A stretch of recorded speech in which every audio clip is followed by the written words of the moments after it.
Buying a car can be a hassle. With the great knowledge of understanding credit, you can save thousands of dollars. Today, I want to talk about the best way to finance a car, so stay tuned. My name is Jay, and welcome to Ask a Debt Collector. Now, I've been in the debt collection industry for over 15 years. I've done it all, from skip tracing to collecting to management, and I've owned 2 debt collection agencies. For the past 8 years, I've been the go-to guy for friends and family for questions regarding debt and credit, and now I want to be that person for you. If you have any questions, put them down in the comment section. I promise I'll answer those questions. Let's go. If you haven't had time, be sure to like this video and share this video, as well as subscribe to this YouTube channel so that more and more people can get this great information. Now, purchasing a car can have its ups and it can have its downs. Depending on your education on credit and what your credit is like will determine what will happen. So, what I'm going to do is give you the 4 ways that I actually purchased the car. If you followed this YouTube channel, you may have heard some of these stories a little bit, but I'll go into it with regards to purchasing a car, right? The first car that I purchased, I had a cosigner. I explained that to you. I've explained that before. I had a cosigner. It was a girl that I was dating at the time.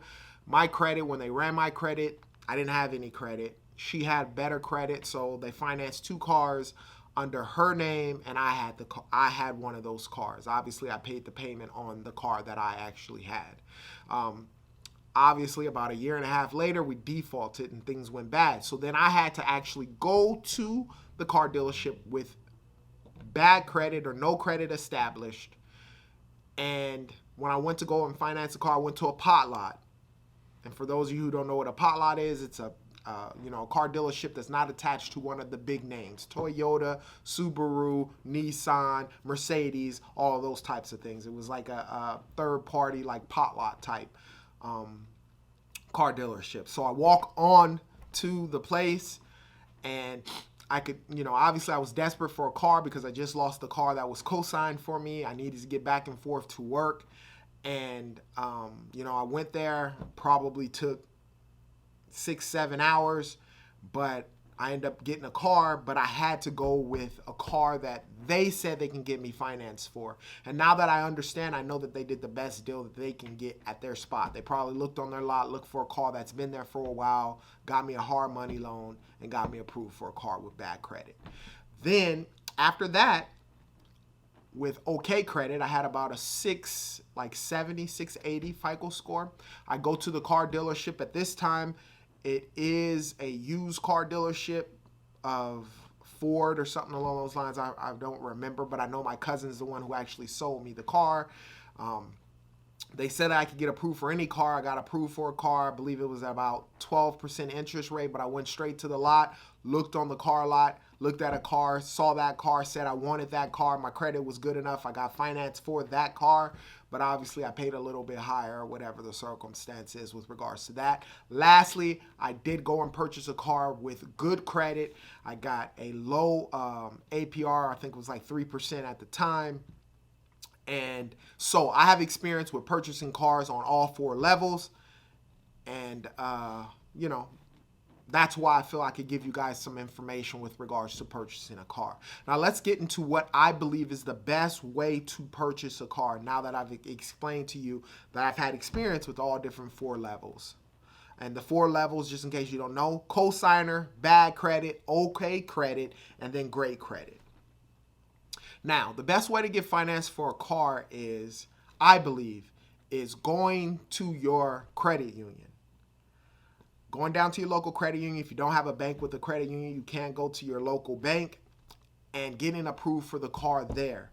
The reason why I state that is number one, they only run your credit one time. When you go down to a car dealership, typically they'll run your credit 5 to, I've seen people's credit being ran up to 20 times. And the reason why they do that is because they're trying to get the best favorable deal for the car dealership. Every time they run a copy of your credit report, a hard money copy, It becomes an inquiry, and every time it drops your FICO score. So that sort of kind of sucks as well. But all these people are hitting your credit report. They're trying to find a finance company that can finance you. If your credit is bad, then they're looking at hard money lenders, and they'll run your credit multiple times. When you go down into the credit union or to your local bank, you tell them the price amount that you want to get approved for, and then, they'll run your credit and tell you either you're denied, we're not able to provide you credit for a car at this price or whatever the circumstances, or you get pre-approved for it.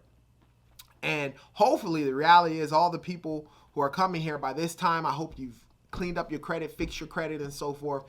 And now it's time to purchase a car. So you go down to your bank, get approved for a car. It gives you so much more leverage. So now you have a check for the total amount of money that you can be financed.